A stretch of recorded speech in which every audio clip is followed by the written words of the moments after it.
Hello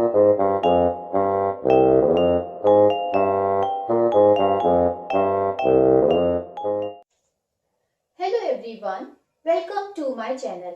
आज हम लोग क्लास 10 का जो टॉपिक है सरफेस एरिया एंड वॉल्यूम, इसकी एक्सरसाइज 13.5 का क्वेश्चन नंबर 2 सॉल्व करेंगे। A right triangle whose sides are 3 cm and 4 cm other than hypotenuse is made to revolve about its hypotenuse. Find the volume and surface area of the double cone so formed। ठीक है, तो question में given है कि एक right angle triangle है।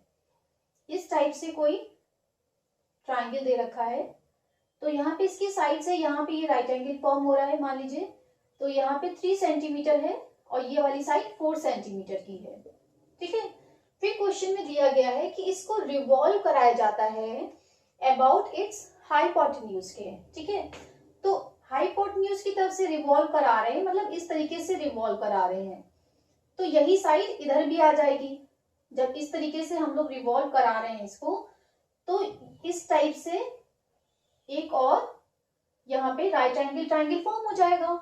तो इसी तरीके से यहाँ पे दो कोन देखिए बन रहे हैं, एक ऊपर वाला कोन और एक नीचे वाला कोन। ठीक है ना, तो ये हमारा हो गया कोन 1 और ये हो गया कोन 2। दो कोन बन रहे हैं, तो हम लोग को क्या करना है, ये जो दोनों ही कोन है इनका वॉल्यूम भी निकालना है और इसका सरफेस एरिया भी निकालना है। ठीक है, तो क्वेश्चन में देखिए यहाँ पे अगर हम इस टाइप से ये फॉर्म कर रहे हैं, यही वाली सीट जब हम लोग इस तरीके से हम लोग ने इसको रिवॉल्व किया है, तो यही वाली साइड यहाँ पे आ जाएगी। यानी कि इसकी लेंथ अगर 3 सेंटीमीटर की है तो इसकी भी लेंथ 3 सेंटीमीटर की होगी। यहाँ पे जो ट्राइंगल फॉर्म हो रहा है, और ये 4 सेंटीमीटर की है, तो इट मीन्स यहाँ पे भी 4 सेंटीमीटर की साइड होगी। ओके, तो हम लोग इसकी नेमिंग कर लेते हैं। तो यहाँ पे क्या हो जाएगा, A B C D। ठीक है, और ये जो पॉइंट है यहाँ पे हम लोग ये वाला पॉइंट O मान लेते हैं, ये O पॉइंट है। ठीक है, तो सबसे पहले तो हम लोग AD की वैल्यू निकालते हैं। तो यहाँ पे राइट एंगल ट्राइंगल दे रखा है, तो ये हाइपोटेन्यूज निकालना है हम लोग को, तो पाइथागोरस थ्योरम लगाते हैं। ओके,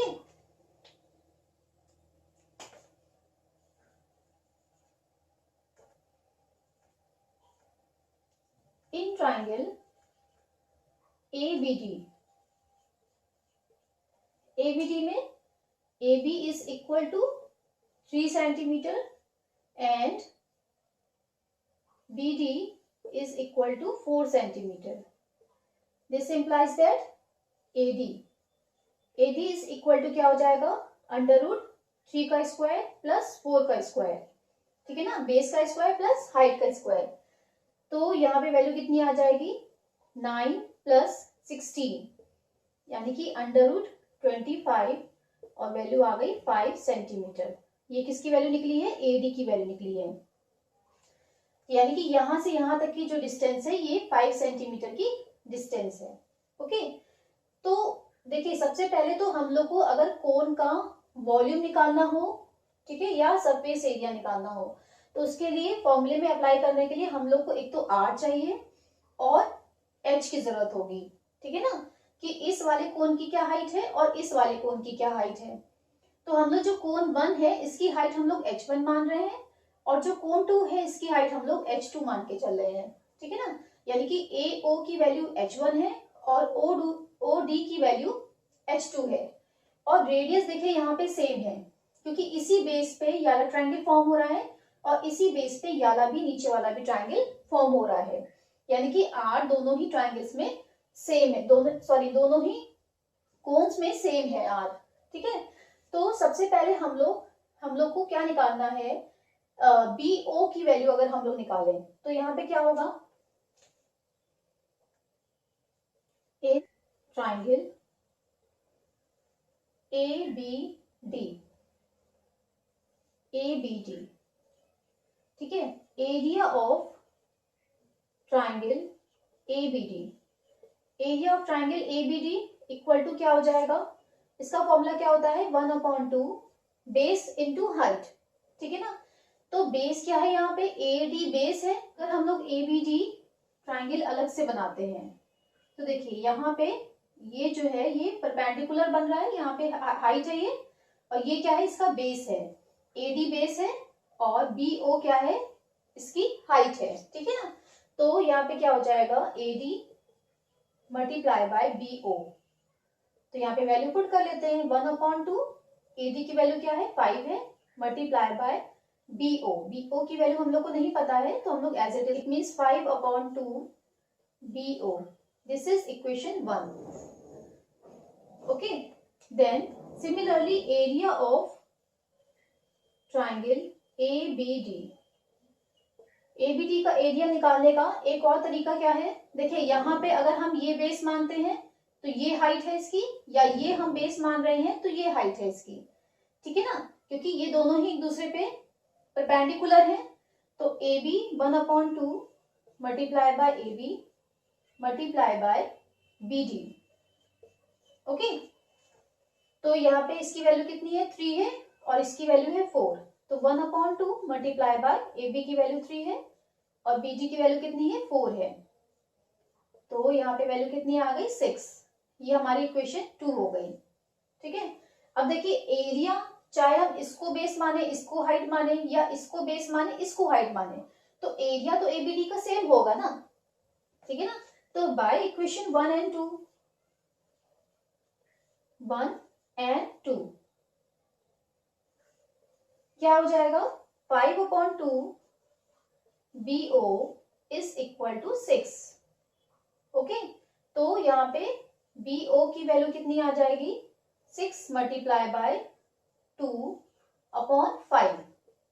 ये यहाँ पे रेसिप्रोकल हो जाएगा इसका, यहाँ पे तो आ जाएगी 12/5, यानी कि वैल्यू कितनी आ गई 2.4 सेंटीमीटर। ये निकली है BO की वैल्यू, ठीक है। तो हाइट H1 कैसे निकालेंगे, अब देखिए यहाँ पे अगर हम ये वाला ट्राइंगल ले रहे हैं, कौन सा ABO वाला अगर हम ट्राइंगल लेंगे तो इसमें देखिए यहाँ पे भी क्या है ये राइट एंगल फॉर्म हो रहा है यहाँ पे। ओके, तो ये वाली साइड हम लोग की निकल आई, R की वैल्यू कितनी निकली है 2.4 निकली है, या हम लोग कह सकते हैं 12/5 है। तो और ये क्या है ये हाइपोटेन्यूज है यहाँ पे, ठीक है ना। तो ये हम लोग H1 निकाल सकते हैं, राइट एंगल ट्राइंगल फॉर्म हो रहा है यहाँ पे, तो ये हाइपोटेन्यूज हो गया, ये बेस हो गया और हाइट हम लोग को निकालनी है यहाँ पे, ठीक है। तो इन ट्राइंगल ABO वाले ट्राइंगल में क्या हो जाएगा कि AO square is equal to क्या हो जाएगा AB का स्क्वायर माइनस BO का स्क्वायर। ओके, तो AB का स्क्वायर यानी कितना हो जाएगा 3 का स्क्वायर माइनस BO का स्क्वायर, BO कितना है 12/5 है, 12/5 का होल स्क्वायर। ये किसकी निकलेगी AO की वैल्यू, तो इसका क्या आ जाएगा स्क्वायर रूट हो जाएगा। ओके, तो यहाँ पे जब इसका A square minus B square का फॉर्मूला यहाँ पे लगा सकते हैं, तो क्या हो जाएगा 3 + 12/5 इन वन ब्रैकेट और 3 माइनस 12/5। ओके, तो यहाँ पे वैल्यू कितनी आ जाएगी 15 और 12 कितना हो गया 27/5 इन वन ब्रैकेट और दूसरे ब्रैकेट में आ जाएगा 15 माइनस 12 यानी कि 3/5। ओके, तो जब 27 की प्रैक्टिस करेंगे तो 3 मल्टीप्लाई बाय 3 मल्टीप्लाई बाय 3 और ये वाला एक 3 हो गया और नीचे क्या हो जाएगा 5 × 5, तो यानी कि एक 3 दूसरा 3 कितना निकलेगा 3 × 3 यानी कि 9/5। ये किसकी वैल्यू आई है AO की वैल्यू आई है। ओके, तो यानी कि ये वाली हाइट H1 जो है H1 is equal to AO is equal to 9/5 centimetre. Okay, ये कोण 1 की हाइट आई है। अब हम लोग कोण 2 की हाइट निकालेंगे, तो देखिए हम लोग के पास टोटल हाइट तो है 5 सेंटीमीटर की।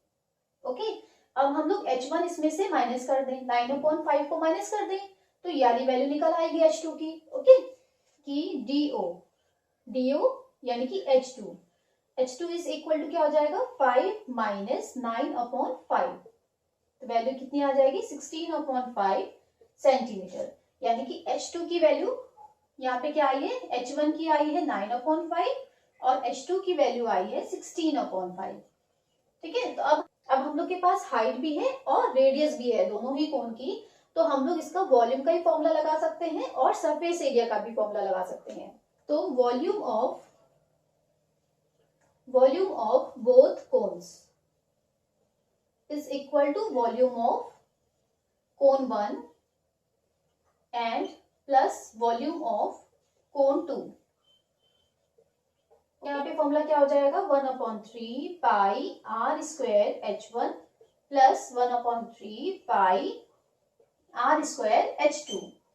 ओके, r तो सेम है, तो हम लोग क्या करते हैं, 1/3 pi r square 1/3 pi r square, ये दोनों में ही आ रहा है तो इसको कॉमन ले लेते हैं।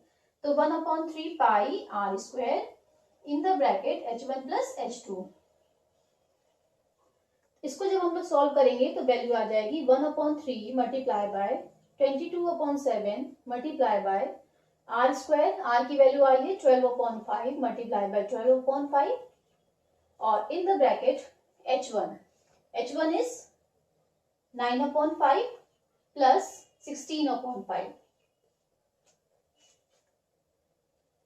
तो यहाँ पे वैल्यू आ जाएगी 1/3 multiply by 22 multiply by 144, 12 multiply by 12 144 हो गया अपॉन 7 मल्टीप्लाई बाय 25 और मल्टीप्लाई बाय, यहाँ पे जब इसको सॉल्व करेंगे तो वैल्यू कितनी आ जाएगी 25/5, यानी कि 1/3 multiply by 22/7 multiply by 144/25 multiply by 5। तो 5 से ये कैंसिल हो गया, 5 टाइम्स 3 से 144 कट जाएगा, तो 3 1 जा 3, 3 4 जा 8। तो यहाँ पे वैल्यू आ गई 22 मल्टीप्लाई बाय 48/35, 1056/35, यानी कि इसकी वैल्यू आएगी 30.17 अप्रोक्सीमेट वैल्यू आएगी। और ये किस में निकला है, सेंटीमीटर क्यूब, वॉल्यूम में निकाल रहे हैं, तो ये आंसर हो गया। इसके बाद हम लोग को इन दोनों ही कोन्स का सरफेस एरिया फाइंड करना है। ठीक है, तो वो कैसे फाइंड करेंगे, देखिए सरफेस एरिया में हम लोग को क्या चाहिए, जो जो चीजें हम लोग को दिखाई दे रही हैं वही उसी का ही हम लोग को एरिया चाहिए। अब ये बीच वाला जो यहाँ पे सर्किल फॉर्म हो रहा है, ये अगर ये अंदर की साइड में फॉर्म हो रहा है, ये जब हम लोग ऊपर की साइड से जब इसको देखेंगे तो हम लोग को ये दोनों एरिया नजर आएंगे, कर्व सरफेस एरिया इसका और कर्व सरफेस एरिया दूसरे वाले कोन का। तो हम लोग को यानी कि बीच वाला ये नहीं चाहिए, तो कर्व सरफेस एरिया कोन 1 का निकालेंगे और curve surface area of cone 2 का निकालेंगे। ओके, तो surface area of both cones equal to क्या हो जाएगा, curve surface area of cone 1 plus curve surface area of cone 2। Okay, तो कर्व सरफेस एरिया का फॉर्मूला क्या हो जाएगा, पाई आर एल प्लस, अब यहाँ पे इसको हम लोग L1 ले लेते हैं, कोन 1 की जो स्लांट हाइट है इसको हम लोग L1 ले रहे हैं और कोन 2 की जो स्लांट हाइट है उसको हम लोग L2 लेते हैं। ठीक है ना, तो फर्स्ट वाला जो कोन है यहाँ पे L1 क्या है 3 सेंटीमीटर, ये L1 है, और जो सेकंड कोन है उसमें L2 क्या है 4 सेंटीमीटर, यानी कि ये L2 है। ओके, तो इसको यहाँ पे क्या हो जाएगा, पाई आर दोनों में कॉमन आ रहा है तो ये बाहर निकाल लेते हैं। L1 कितना है 3 प्लस 4, L2 हो गया 4, तो 22/7 मल्टीप्लाई बाय 12/5 मल्टीप्लाई बाय 7, तो 7 और 7 ये तो कैंसिल हो गया। ओके, तो यहाँ पे वैल्यू कितनी आ जाएगी 12 मल्टीप्लाई बाय 22, 264/5, यानी कि कितना आएगा 552.8 सेंटीमीटर स्क्वायर। ये सरफेस एरिया निकला है इसलिए सेंटीमीटर स्क्वायर में होगा। आई होप ये क्वेश्चन आपको समझ में आया होगा। अगर मेरी वीडियो पसंद आई है तो इसको लाइक और सब्सक्राइब करना मत भूलिएगा। See you in the next video, till then bye bye.